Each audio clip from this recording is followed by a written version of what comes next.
मैं रामनिवास यादव अपने YouTube channel में आप लोगों का बहुत स्वागत करता हूं। साथ ही समस्त देशवासियों को मेरा नमस्कार प्रणाम।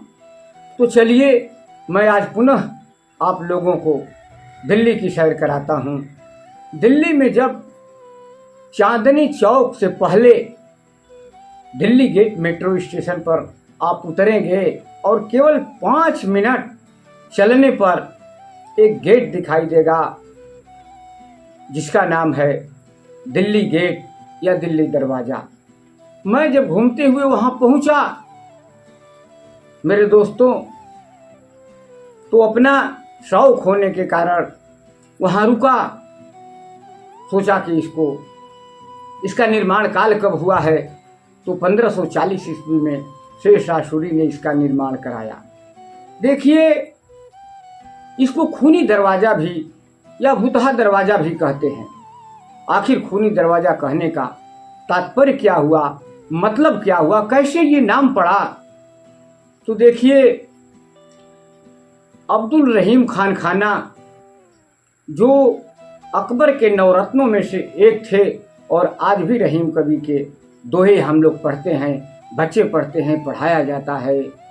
जहांगीर जब नाराज हुआ रहीम से, तो रहीम के 2 बच्चों का सर काट करके और इसी दरवाजे के ऊपर लटका दिया था।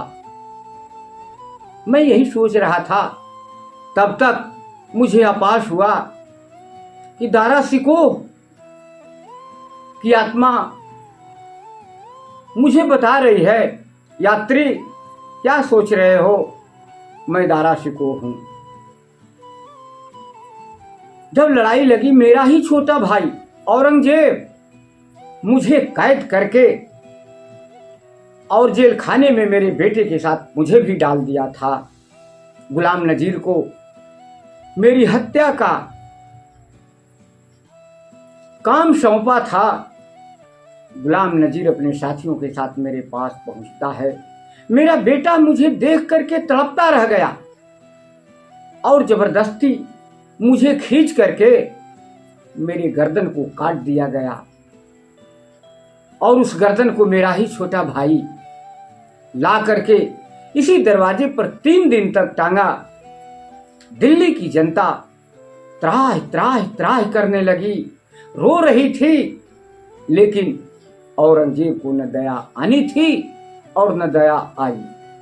तब तक मुझे ऐसा आभास हुआ, दूसरा चित्र सामने आया।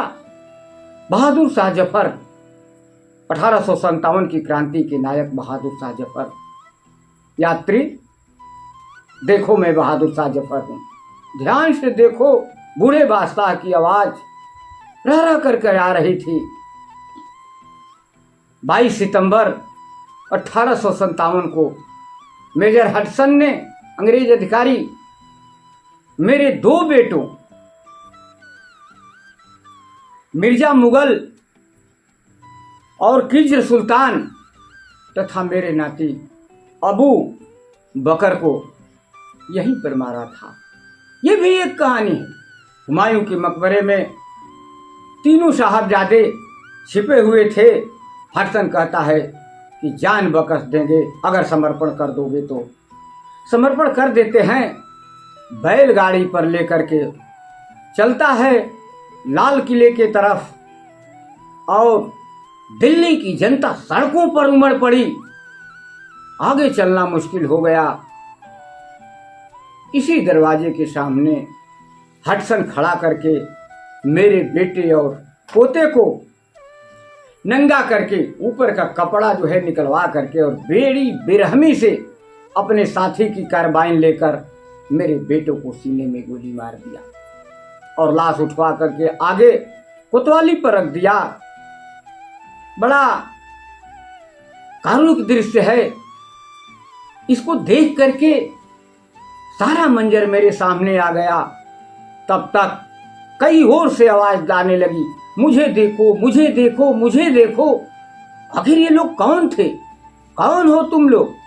पता चला कि 1947 में जब देश का बंटवारा हो रहा था, शरणार्थियों की बड़ी संख्या में यहाँ हत्या कर दी गई थी। अब इससे आगे मेरे दोस्तों मुझे देखा नहीं गया। मैं आगे की तरफ वाणी प्रकाशन की तरफ, हंस कार्यालय की तरफ वहां से चल दिया। मेरी कहानी यही समाप्त होती है। अगर वीडियो पसंद आए तो मेरे चैनल को सब्सक्राइब करें, शेयर करें और कमेंट में अपनी राय जरूर दें। पुनः अपने देशवासियों को मेरा नमस्कार, प्रणाम।